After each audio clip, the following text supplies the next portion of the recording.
Hi, everybody.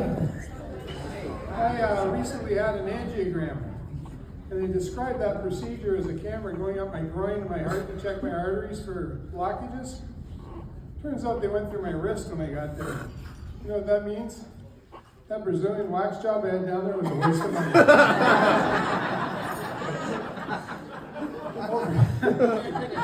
Over the past year or so, I've lost over 100 pounds on purpose. Usually get some applause, but thanks, it's okay.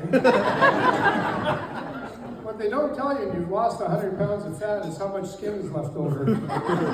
Putting a belt on me is like putting a belt on Jell-O. There's a 50-50 chance these pants are going to hit the floor before they get I decided to purge my closet of all the clothes that were never going to fit me again.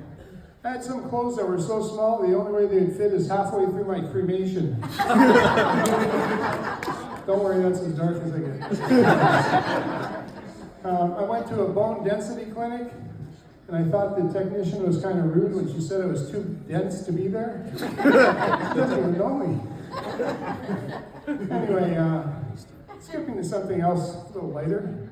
When I was in high school, I decided to become a musician to attract more female attention. So I decided to choose the sexiest and coolest instrument of them all, the trombone.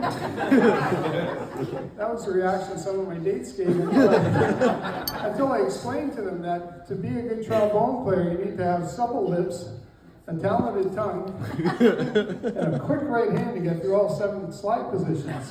Now, sometimes life works out just the way it's supposed to, because I married a fellow trombonist. We know 14 positions. Now, when I met the woman that would become my wife, we were in university. She was studying math. I was studying music, which means she's really good with numbers, and I can count to 4 for long periods of time.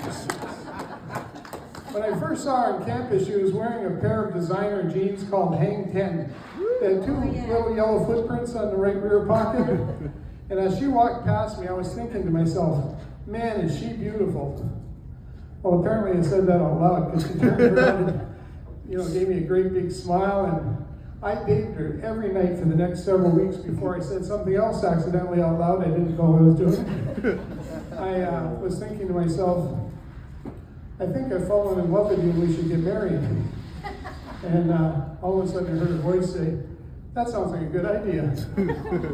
That was on February 8th, 1977. 6 months later, we were married. And we've been happily married for 47 years.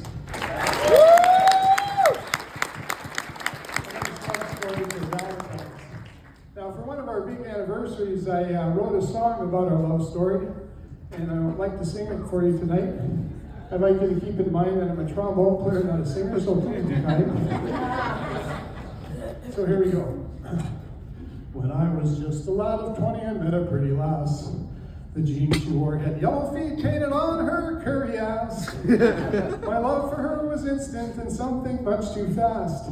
I couldn't resist the yellow feet painted on her curvy ass. Now more than 40 years have passed since I first saw the sway of the painted yellow feet upon her curvy ass that day. The feet have faded, the threads are worn, and the jeans are thrown away.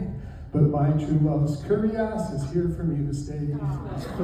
If you should seek your own yellow feet on jeans of curves and sway, face the lass with a mighty fine ass and turn and walk away. Unless her face is pretty, and her smile is also sweet, and her heart she gives to you one day, like my true love to me.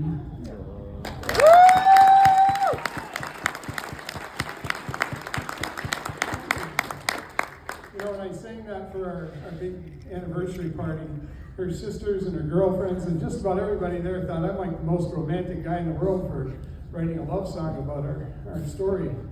And now when I sing that song, she says, quit singing about my ass. When we were first married, she told me we were going to have 2 children, they'd both be girls, and she had names picked out for them already. She wanted to combine her name Carmen and mine Charlie, and if we had a little girl, she wanted to name her Carly. Sweet, right? Yeah. And if we had a second daughter, she wanted to name her after my mother-in-law. But honestly, I couldn't wrap my head around the idea that I might have to call my little girl batshit crazy. I've been doing comedy for 10 years, that's still my favorite joke. Now, on the off chance that she might be wrong about something, she wanted me to come up with boy names, but knowing I'm a bit of a jokester, she wanted a veto on my first choice for each child. And if you have a last name like Adam, you want to come up with something interesting, so I chose Up and Adam and Let Me Adam. What's really cool, we have no girls, 2 boys. When my sons got older, they said, Dad, why couldn't we have cool names like those? And I said, listen, Fester, Pugsley, your mother only had 1 veto per child. You guys are good, thank you so much. I'm from Manitoulin Island. Woo! Thank you. The home of 15,000 people and 45,000 deer. I'm not a hunter myself, but the deer hunt brings in over $1 million into the Manitoulin economy. Of course, 900,000 of that is spent at the beer and liquor store. Now, I don't hunt myself, but I seem to encounter a lot of suicidal deer that intend on hitting my truck. So I'm in favor of the hunt. Now, I do look after my little nephew, a little precocious 5-year-old, and this past season, while his parents were out hunting, he kept taking his shirt off and standing in front of a full-length mirror, posing like he was aiming at a prized buck. So I pointed to his belly button and I said, hey kid, you get shot? He said, yeah, you want to see where the bullet came out? So I took him to a petting farm on the island, and he was pretty cool. He'd talk to the animals and he'd pet them until we got to the llama. Then he became a little bit of a jerk. He's saying, you're so stupid, you're so ugly. And I thought, now's the time to take him home. So I took him by the hand, and we were about 10, 12 paces away from that llama. And I don't know if you've ever seen a llama spit, but they have marksman-like accuracy. That llama let the biggest glob of mucousy, snot-filled stuff and hit him right on the side of the face, dripping down his body. To this day, I've never laughed so hard in my entire life. I threw him in the back of my pickup truck because I didn't want him to wreck my interior. Brought him home to his mom.